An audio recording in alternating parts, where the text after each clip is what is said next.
Hello everyone, welcome to another Voice Essentials live hangout. It's storming here right now, so I'm hoping that you are hearing me clearly over. I have a tin roof, so it is like pouring in, well, not pouring in thankfully, quite dry, but it's really hitting. So hopefully you can hear me quite clearly over the rain. Look, we really need the rain. We've been getting some good water, good rain over the last week here. So certainly not upset about us getting the rain here, but it would be handy if it sort of quietened it down for the next hour while we hang out together. It is so good to have you join me for the next little bit of time. And I just want to say hello to all of you from all over the world. Many of you are still in your weekend. I hope you've had a great weekend. And I just saw a name that I haven't seen before, GIF, or GIF, or I don't know how I pronounce your name, GIF, but you are from Toowoomba, one of my hometowns. I say one of because I grew up in a number of different places, but Toowoomba is definitely one of those places that I grew up in. So it's good to have someone from my hometown, about an hour and a half west of where I am here in Brisbane, Australia. It is 2 p.m. Australian Eastern Standard Time right now. And why don't you let us know where you're from? I've already seen a few people, one person from Washington State. I saw that Linda is here as she always is from Hobart, Australia, which is quite a way away from where I am. But it's always good to have so many of you joining from so many, not just different geographical points on the planet, but also different walks of life, different experiences. We're all coming to this voice thing, this singing thing from different places, and that's what makes it such a rich tapestry and why it's so important that your voice is heard. You hear me say many times here on the channel, Voice Essentials is a place where everybody sings, because we do exist currently in a modern society that sort of groups us into singers and non-singers.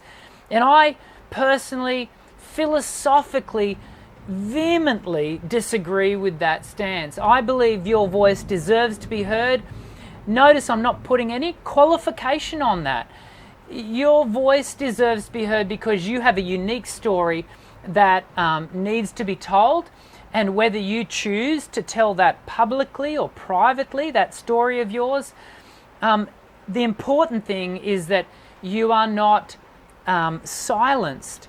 And of course, I think sometimes my channel and I and us as a community come under fire for that sort of idea that every voice deserves to be heard, and this being a place where everybody sings, because people incorrectly might think that means that we don't develop the voice. Well, that's of course not true, which is why I've got, all of the what's the right word? All of the learning materials. You can see one being advertised at the bottom of the screen right now, my Voice Essentials collection, and of course, why I have my new Voice Essentials course coming out. Now, I want to share something I've kind of been keeping a secret from you all. Well, that's a bit of an oversell. It's probably not a secret, but it probably is time to let you all know. I've just got to prepare the right picture for us to go across to. It's probably time to let you all know some exciting news. So it's not bad news. We've had our fair share of that over the last couple of years, haven't we? This is not bad news. This is good news, especially for all of those of you who have already purchased the Voice Essentials 1 course. I am going to release it 1 week early. So it was supposed to be released on April the 1st, April Fool's Day, and admittedly that never sat comfortably with me. I am not superstitious, but I know some people are, and anywho, that is not the reason we're changing the date. Oh, the lightning! Did you hear that? Yeah, that was big. That is not the reason. I might just add, if my power goes out while we're doing this, you'll understand why. It'll have been because we've been hit by lightning. Generally, we're pretty good here. So we're releasing the Voice Essentials course 1 week early simply because we've been able to get it ready 1 week early. And we've been putting all the finishing polish points on it. And so what we're going to do, let me just bring it down here. So it's going to remain, you can see here it still has the discount time.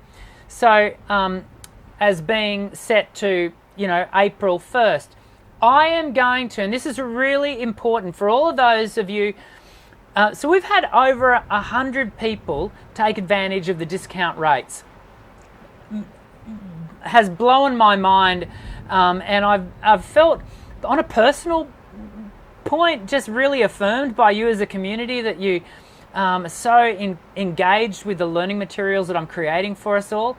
But for those of you who have not yet, you're kind of waiting, and I understand that, because you don't know what you're going to get yet, because you haven't even had access to the free preview. The free preview is not even available yet, which you can see. The first module is going to be 100% free, but I can't release that because of the system we're using. It doesn't enable me to release that yet. It won't be released until the 25th of March Universal Time, and so that's in it's under 7 days now, under a week. But I am going to leave the 15% discount in place through to the originally stated time of April the 1st. So for those of you who have not yet purchased the full course, that is really coming down heavy now. For those of you who have not purchased the full course yet, you still can get the discount. It essentially works out to about $15 when you take 15% off $99. It will be available all the way through to the 1st of April. You will not be able to start the course until next week. So if you want to take advantage of that, you certainly can. The links are in the description section, the show notes below this video, and so I really encourage you to do that.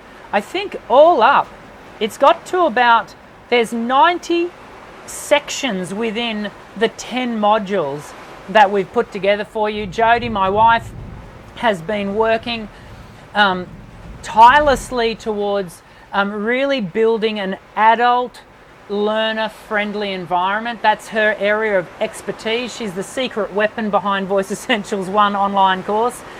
But of course, there's all new content. This is not something that you can you hear that? It is crazy outside. It is not, I'm losing my track of thought because it is storming an absolute gale outside. This is the Voice Essentials 1 course, has completely new material in it. It is not something that I'm ever going to release into the wild as far as onto YouTube, or the videos that I've specially designed for this course are housed within the course. They're not, you can't find them on YouTube. This is going to step you through step by step how to go through the Voice Essentials 1 exercise collection. So I really encourage you to take advantage of that if you're able to.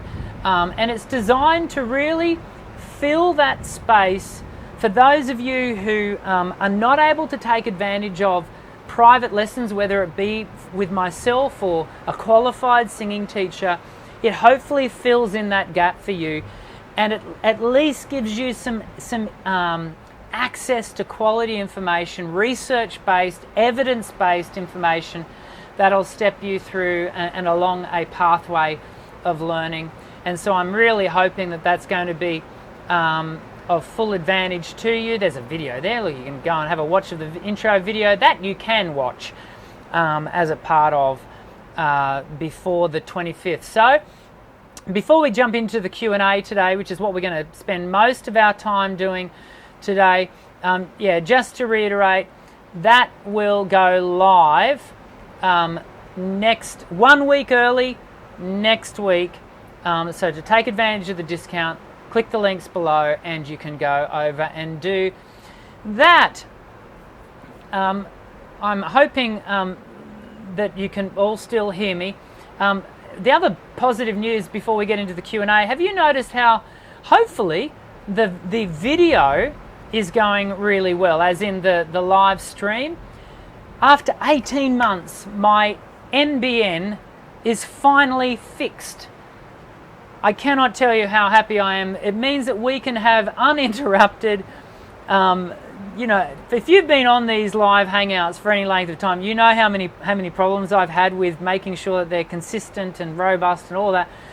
We've finally got this up and running. So the internet out in the front of my street is finally working, which is no small miracle. We are going to look at Q&A today. We did Q&A 2 weeks ago, and as you know, we just didn't get through all of your questions. If you've got questions and you want to add to the growing list, leave your questions in the live chat and make sure that you qualify them as a question so that Linda, my ever faithful friend and student who chimes in every week and helps us all by collating the questions, she'll do that, and we may get to your questions as we go along this afternoon. But you had so many questions 2 weeks ago that I thought, well, let's do another Q&A dedicated video, and so we're going to do that right now, straight after this.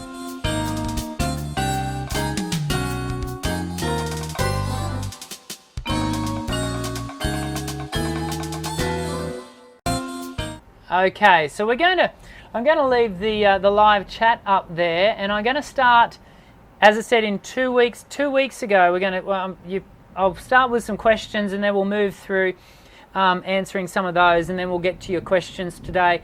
If you're watching this as a replay, thanks for chiming in.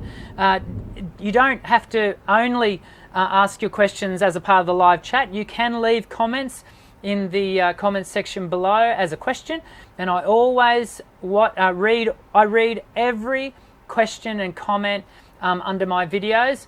I don't respond to all of them because sometimes they're just comments and they don't need to be responded to, and sometimes the way the comment is left sometimes is a bit nasty, and so sometimes, depending on language, depending on the manner, sometimes they do get deleted. So if you're wondering, do I ever delete some comments?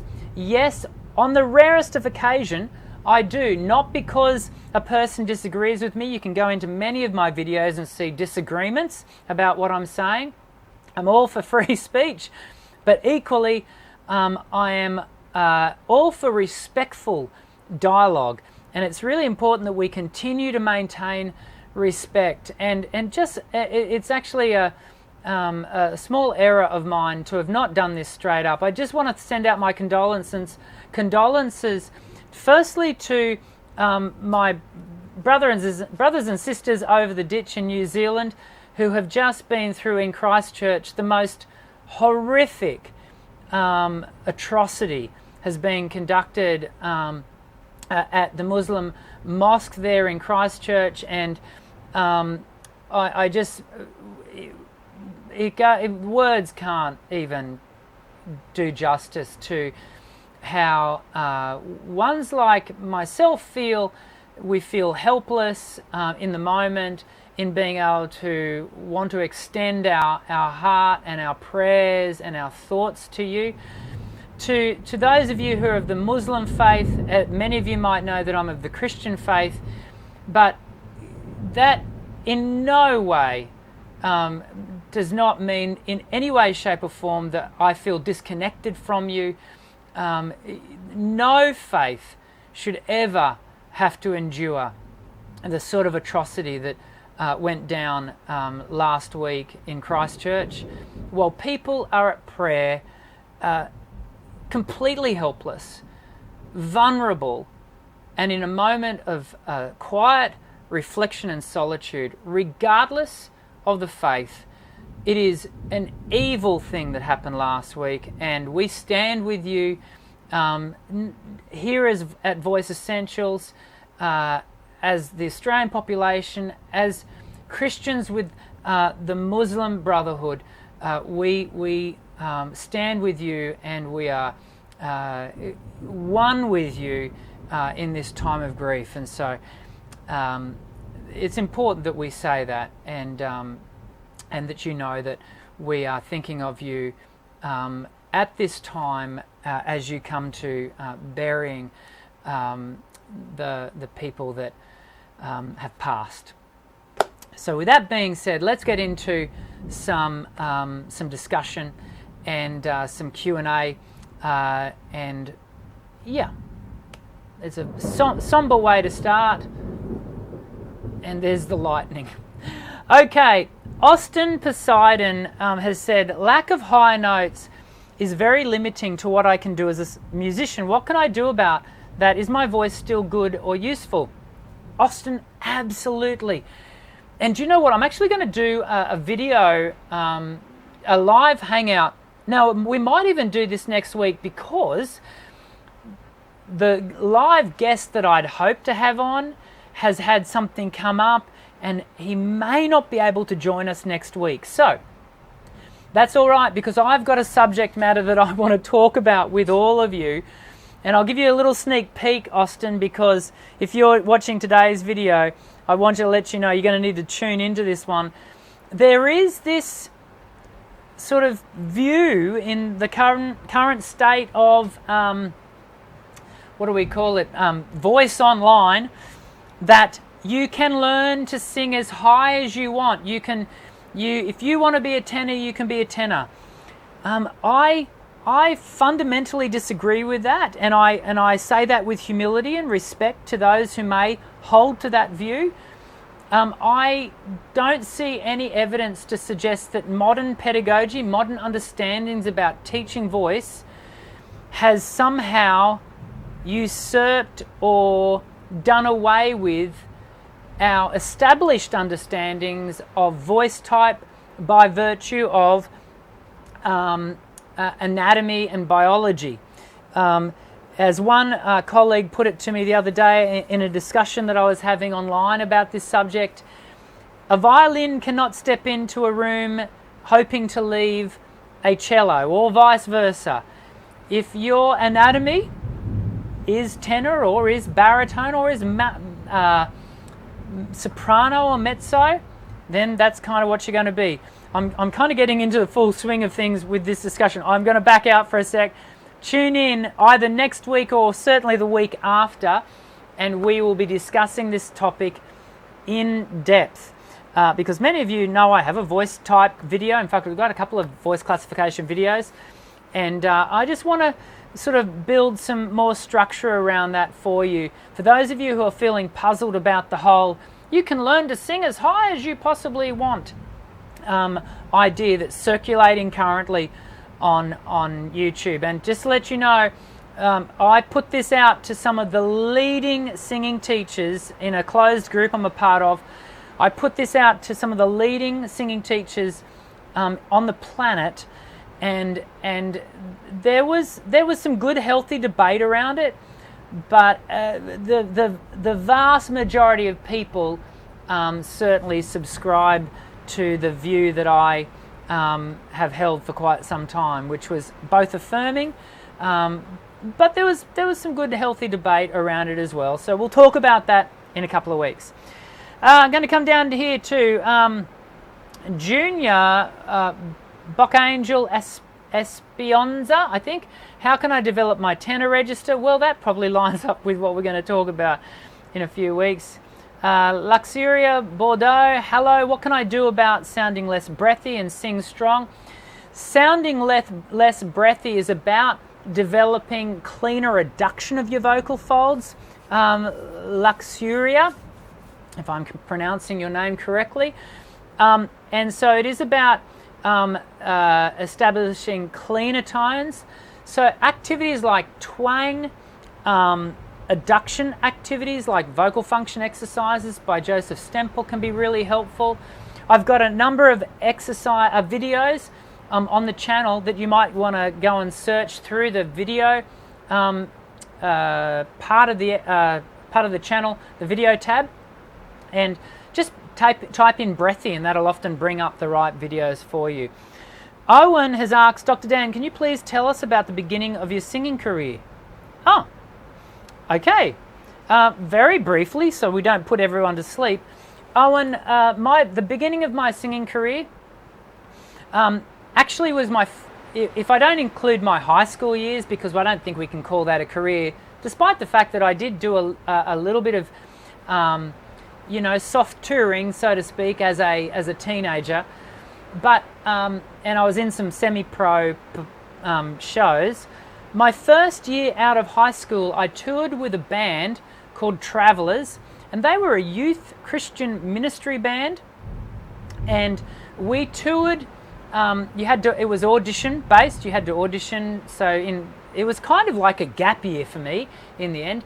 So I auditioned, became a part of the band, one of the lead vocals, and we toured the country, up and down the eastern seaboard of Australia, living out of a suitcase for 10 months. It is the sort of thing that you should, if you can. It was a great thing to do when you're 18, which is how old I was.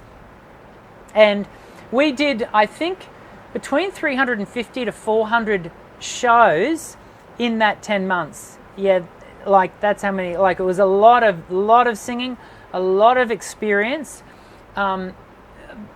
That 10 months of performance taught me the number one lesson I took from that experience from a vocal point of view is I had no idea what I was doing.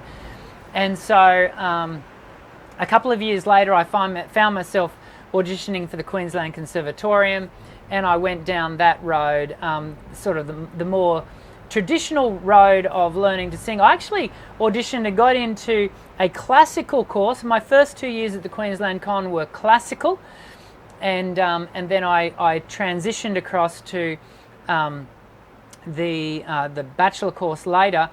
I was also, some of you in Europe, certainly in Australia, a group by the name of the 10 Tenors, may be a name familiar to you. I am one of the founding members of that group.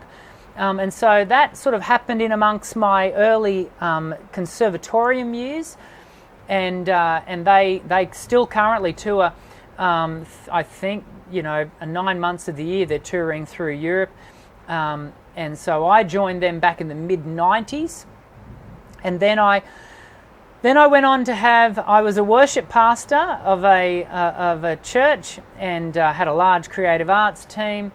And that was while I was also doing university, and I went in to do my master's, and as many of you know, I did my doctorate. But in amongst there, I also did music theatre shows, and I had a corporate duo.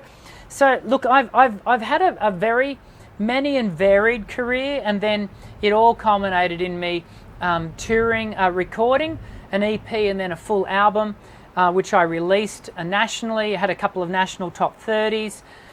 So so that's kind of a really quick overview of my vocal career, and I really love performing. It is a bit of a young man's game these days. I really only teach. I still lead worship in my home local church, which I love doing, and but I don't perform professionally. Really, it's not that I've retired, but it's my focus is really teaching, and because I actually really enjoy teaching. I love seeing people embrace their human birthright to sing, and that's what this channel is all about. Stephen, Carl Willis, is there a syllabus for learning to sing, like a table of contents for our students should be studying? Breath control. Do you know what, Stephen? I would direct you back to my online course, which the links are in the description section below. It will step you through in a syllabus kind of way. There's 10 modules there, and I do have plans. We are going to then be building on top of that. So we're just releasing Voice Essentials 1, but then we will release the online course of Voice Essentials 2, and certainly have plans in the pipeline to release Voice Essentials 3 in time. So yes, there is a syllabus. I think of it more as a pathway, but it certainly will step you through in a step-like manner.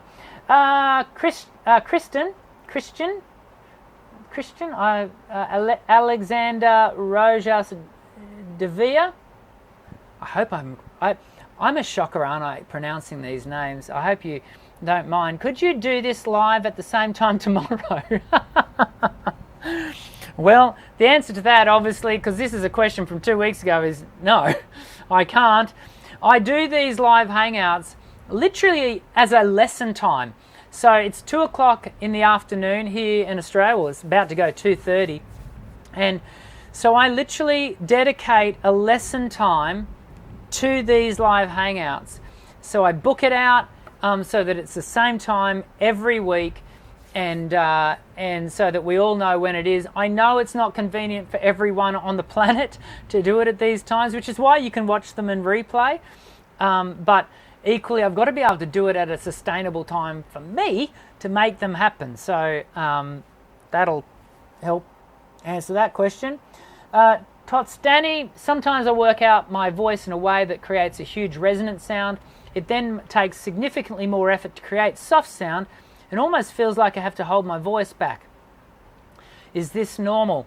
Do you know what? I would probably say that that would suggest to me that you may be overdriving the voice, which may be leading, and notice I'm qualifying with everything with maybe and it could be, because we don't ultimately know until perhaps we scope you in under the circumstance, or I got to hear you personally.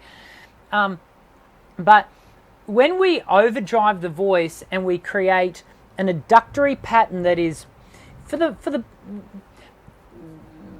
want of a better term, pressed or overly heavy, it means we're bringing the vocal folds together in an aggressive manner, which then can lead to a swelling of the vocal folds. And that then in turn, so it's called phonatory threshold pressure. It increases. With swollen vocal folds, we have an increase to PTP, phonatory threshold pressure, which then means it dampens off your sound. It's kind of like putting a wet blanket over everything, which means you just push harder, which means that you get more swelling, which means that you get more phonatory threshold pressure, right? So you can see this really vicious negative cycle that you can find yourself on. And then what happens is when we then go to sing light, the vocal folds are too puffy. They're too swollen. The edema of the vocal folds has got to a point where you can't create a lighter tone. And so, that's. I hope, does that answer your question?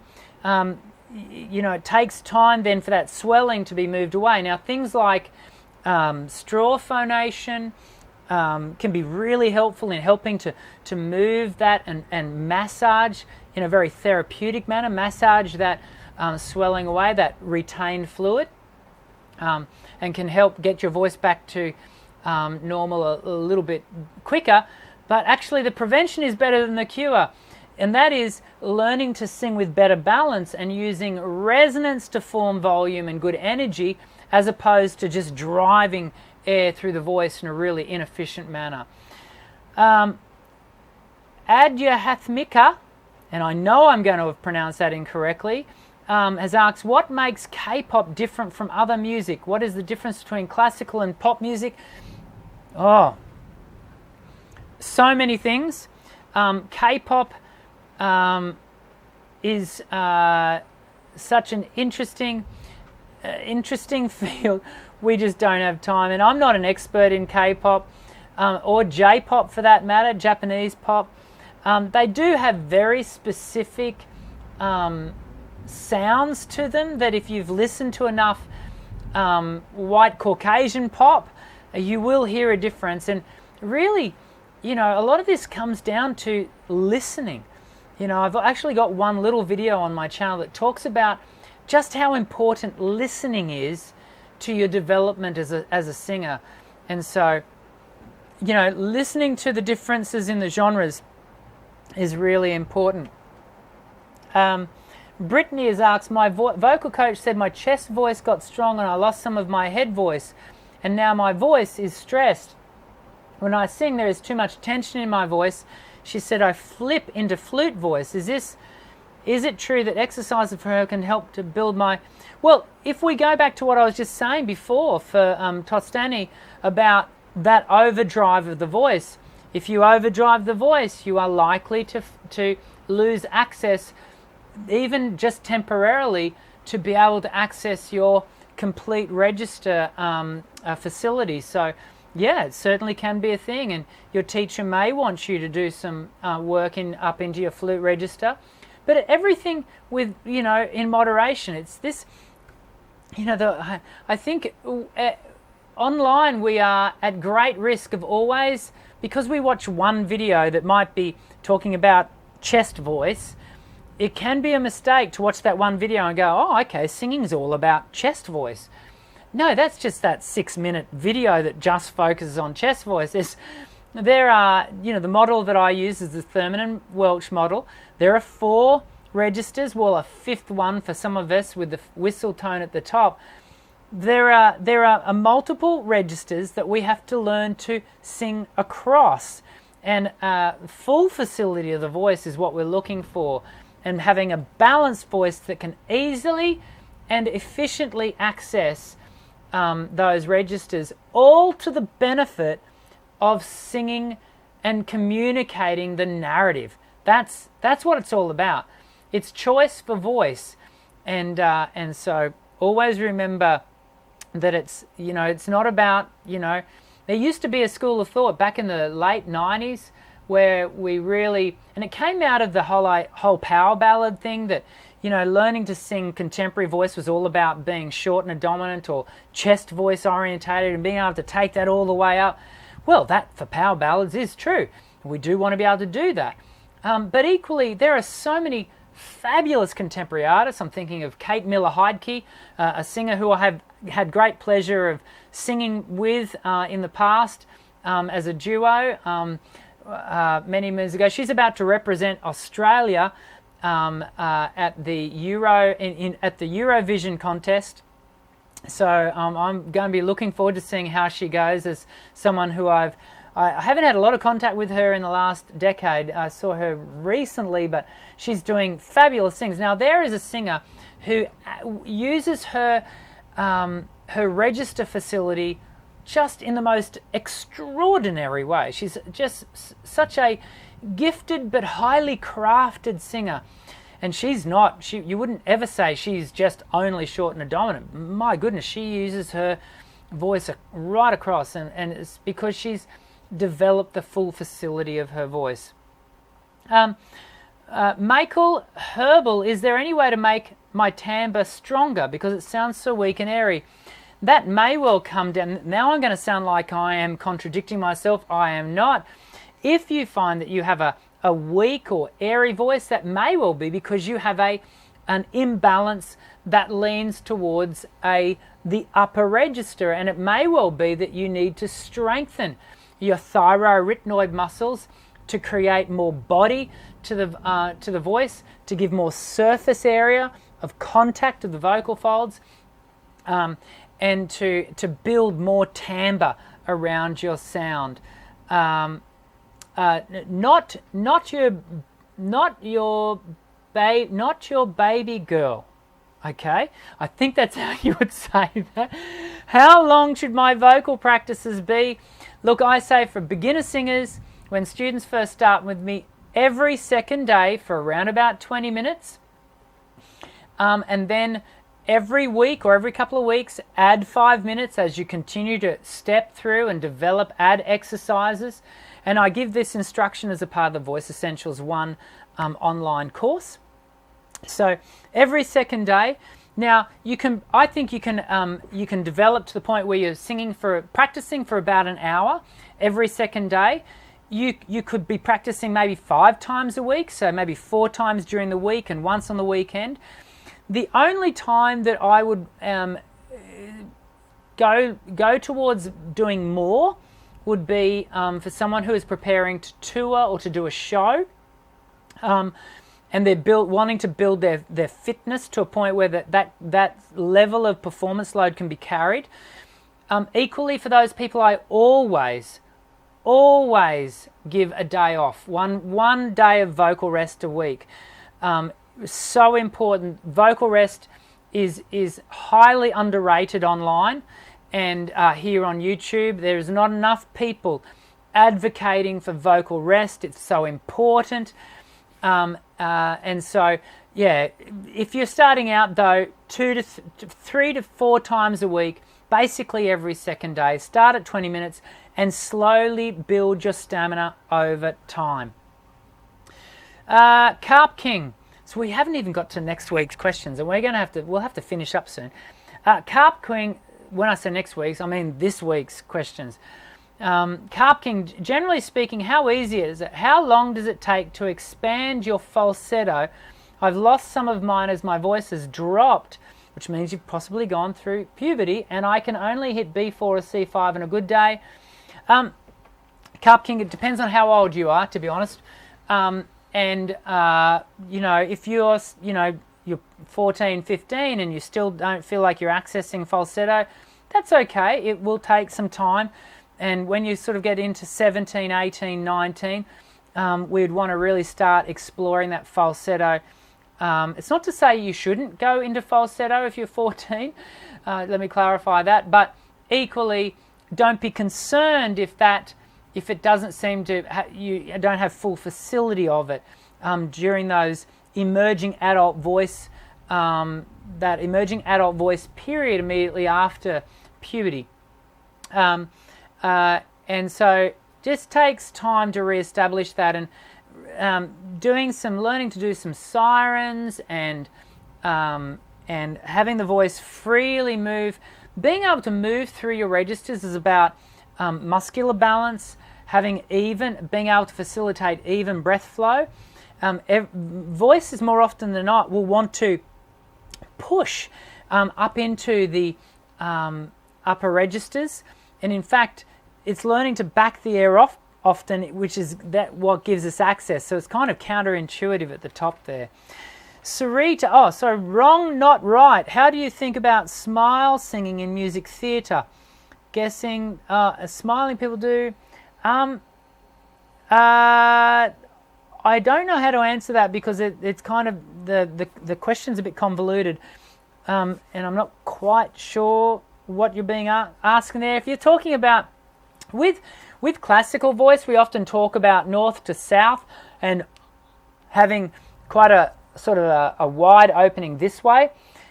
In a lot of it, this was more something about a decade ago, even 15 years ago within contemporary. We would talk about east to west and having more of a width to the mouth, and I think there is reason to think that that's got its place, but equally it kind of takes you down the road of putting everything into too much of a defined box. And so the smile is more east to west, I think, is what you're saying, and it's going to have its place, but it's not going to suit everything. And so that's probably, I don't know if that answers the question, to be honest. Sarita Mishra, I was able to sing very high notes easily in an open throat. Now, even after practicing, my voice is sounding cracked and unable to sing at all. Sarita, it would all depend on you. I would have to ask you a number of questions. Is there a point in time that you experienced where, for example, did you sing while you were sick, and you had a moment in time where the voice, suddenly became lacking, or what have you? I would encourage you to seek out. If you currently have a singing teacher, obviously have this conversation with them. Identify the parameters. Were you sick? Did you have a moment? Is there a pathology? There would be a whole range of questions that we'd need to ask to give you some assistance there. Kayla, how do I know if I'm doing something wrong, self-teaching myself in the wrong way, messing up? Yeah, Kayla, this is a difficult one. Hey, and I'm very, very open about this. And the gold standard for teaching voice is private tuition. And look, at the beginning of this hangout today, I've been letting you all know about my new online course. Goes live in a week, and I'm encouraging those of you who you think, if you think it's going to be beneficial to you, to jump in. And I've tried to make it as robust a learning experience for you as I possibly can.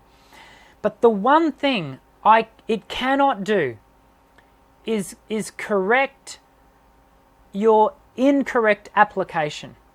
It can't do that. I have tried to build good parameters around that, giving good quizzes to make you mindful of certain things so that you can self-assess. But there's a reason why, good quality singing lessons can have an expense attached to them, and that is because you get the singing teacher and their expertise, their ears and their eyes to watch and to listen to you, to be able to identify, hey, that was good, now let's just tweak this area. And that little tweak can unlock a whole range of things. And so, Kayla, it can be hard to know when you're doing something wrong. And I think even after doing our exercises together here online on my channel and in the Voice Essentials online course, it is almost certain that you will reach a point in your development where private singing lessons are going to be a necessary part of you moving forward. I've never tried to suggest anything other than that, and would not want you engaging in my learning materials under the guise of any other information. So I hope that answers your question, Kayla. Laura Louise 5, I have trouble with saliva when I'm singing. Yeah, me too, Laura, as in I have too much. And I find in songs which I do not have many breaks, I have to try to swallow, and it's hard to sing and swallow at the same time. Yes, it is, Laura. I have the same issue, and so I actually don't have an answer, to be honest. It's something that I've also had trouble with over the years, where my saliva glands will be overactive. Some people will struggle with dry mouth, but a lot of people, there are people out there like you and I, Laura, who struggle with too much saliva.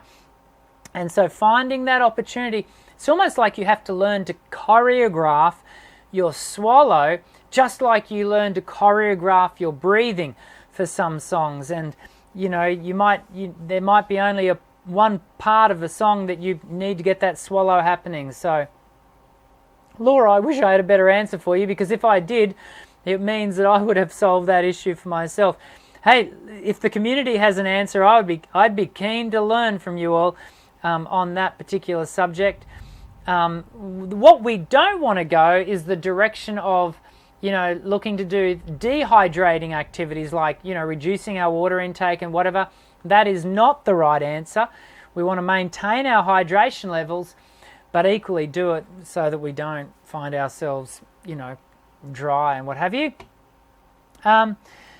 Okay, so, now we've got, Linda is literally writing me a message as we speak, and I can see the smile on her face right now as she's doing it, simply because I know her well enough to know that she's been found out.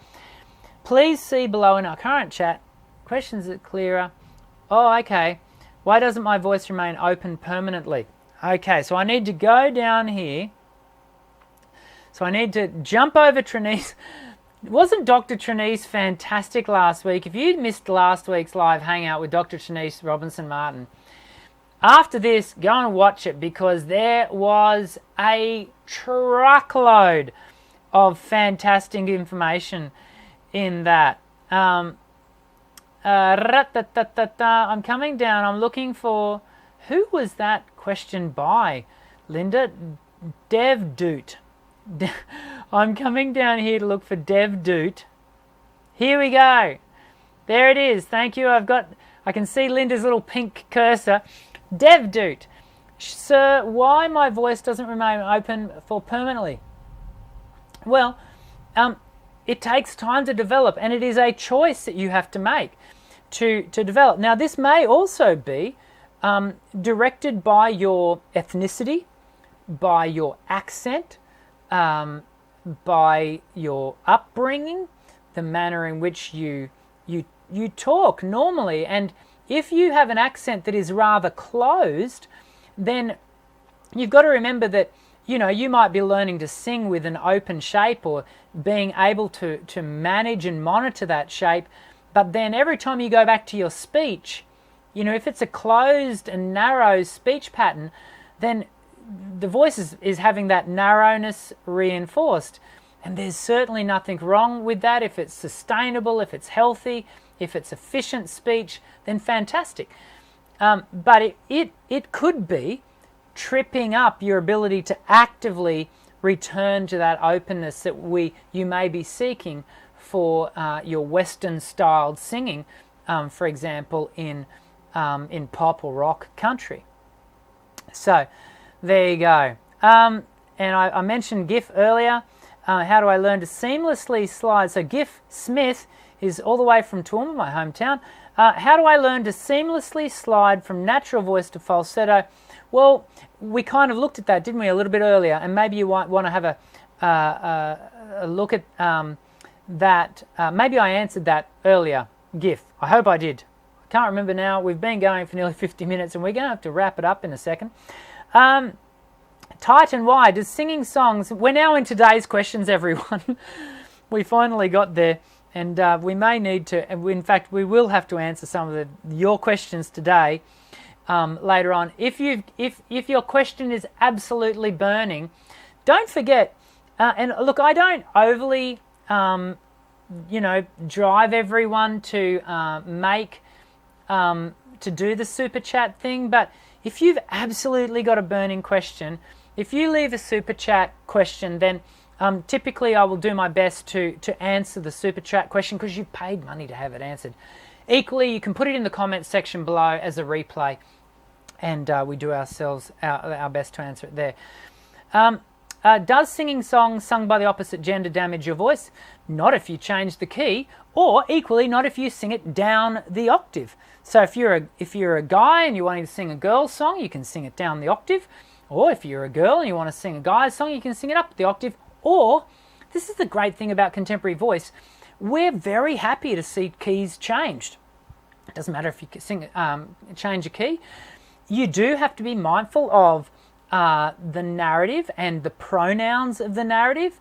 Now, you may be a gal who is happy to sing in the male pronoun.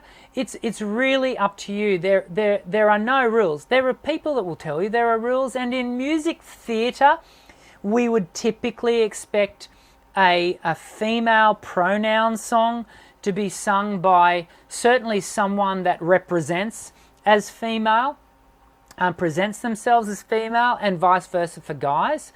And we would more often than not expect that in classical, but in contemporary, rock, pop, jazz, country, it's kind of, whatever floats your boat, you go for it. But always do it in a manner that is efficient, safe, sustainable, and that's why changing the key can be such a helpful thing to do. Elizabeth says I don't have to say her surname. Yeah, I think I would. Mitzelfeld, is that right? Leave me a comment. Let me know if I've got that right. Elizabeth, what is the best way to learn how to read sheet music? As someone who is slightly tone deaf and cannot read sheet music, what is the best way to learn and pick out the correct tone? Do you know what? Working with a repetiteur, someone who can stand with you and sing their melody, what's the right word? Like actually bang out notes on the keyboard can be really beneficial for those of you who are struggling with your tone. And that's, I got it. There's the comment. Look at the comment straight. No, there. No, there. Right there. Mitzelfeld. Hey, I got one right. Probably the first one today. yeah, so it can be really helpful for you to have your tone, Elizabeth, like the notes banged out by a keyboardist, a piano player, and to have the dots in front of you. And I've got one student at the moment who we are allowing her. I don't normally have dots in my lessons, but I'm allowing her to have dots and to work with dots so that she can see the flow of the melody, because she is having trouble with tracking melody. I'm going to do one more question because we need to really finish up. And I had the flu shot yesterday, and firstly my arm's a bit sore. That's not why we're going to finish up in a moment, but my voice, I have, when you get the flu shot, you can get a little bit, I'm not sick, I don't feel sick, but I have noticed that my voice is a little bit laboured today, and I put it down to the flu shot, to be honest. So I'm going to finish up. We've gone for 50 minutes anyway, and I'm going to give our last question to Avery. Okay. So it's actually kind of this. I'll do Avery's question, then I'll go to Ira's question, because Avery's kind of is the same question as Elizabeth. I'm not sure if this would be a singing question, but how do I train my ears to recognise notes? The same answer I just gave to Elizabeth, Mitzelfelt, is what I would be encouraging you to do, Avery. Ira, last question for Ira. My use of voice in regular speaking is much worse than use of my singing voice. Can you please speak about how to keep a singer's speaking activities from running his or her voice for singing? Great question. And I want to be really careful here, because I am not a speech pathologist, and there is a definite line between the two disciplines, and I respect my speech pathologist colleagues far too much to find myself, doing their job. It is a field of specialty, and so I want to be really careful here. But we do need to acknowledge that you speak for 95% of the time. Even a professional singer is still going to use, so a professional, vocational, always using their voice for performance vocals, is still going to use their voice predominantly for speaking. In the same way we use our legs predominantly for walking, even the professional runners of the world, they're still going to use their legs mostly for walking. We use our voice mostly for speaking.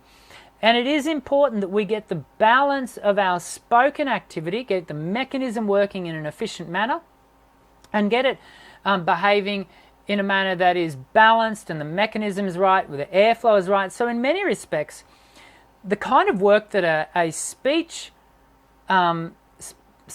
pathologist who is a speech specialist, because speech pathology is a very wide discipline. So they're often working with stroke victims, they're working with people reteaching them how to swallow after stroke.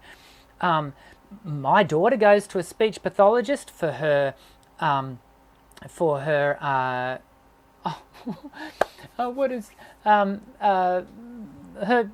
it's a learning difficulty. I've just gone blank. But anyway, so it's a wide discipline. So voice within speech pathology is very, very specific, and there aren't many speech pathologists that work in this very specific specialty. And so they teach a person using their voice for speech in a very similar way to how I would work with the singing activity of the voice. A speech pathologist, a voice specialist speech pathologist, will work with your voice in that similar way. So they give you very specific activities. And, one of the best things that I send a lot of, like for example, primary school teachers and preachers, I will send them to do 2 or 3 sessions with a voice specialist, speech pathologist. My good friend, I usually send them to a very close friend of mine, Trish Baldock, here in Brisbane. And in fact, I've got a video with her, on a really old video with her on the channel you can go and look at. And I send them to do some preventative sessions with her where they do that kind of activity. Really beneficial and yeah, most people find it really helpful to do that. Just jumping down here, wowzers! Once again, I've just look. We just can't get to all those questions, everyone. I'm sorry. Such a great way to hang out with you all. I hope you've enjoyed today's live hangout. I hope to have a guest next week, but if we don't, I have got a red hot topic for us all to discuss.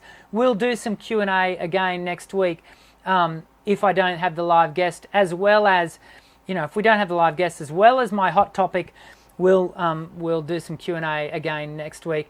But look, I hope you've enjoyed this afternoon. The rain has finally stopped. In fact, it stopped about, 20 minutes ago. I hope you've enjoyed this afternoon. Be kind to everyone. If you're a person who is given to offering up prayers, at the very least, offer up some thoughts to our friends over in Christchurch, New Zealand. The next number of weeks, months, years are going to be so tough for so many people. And again, our heartfelt thoughts and prayers go out to the people of Christchurch, the Muslim community over there, but very specifically the families that have lost loved ones whose lives have been changed irreversibly and in untold ways. We're really thinking of you, and we hope to see you go on to find peace in coming weeks and months. That is our prayer for you. I'm Dr. Dan. Sing well.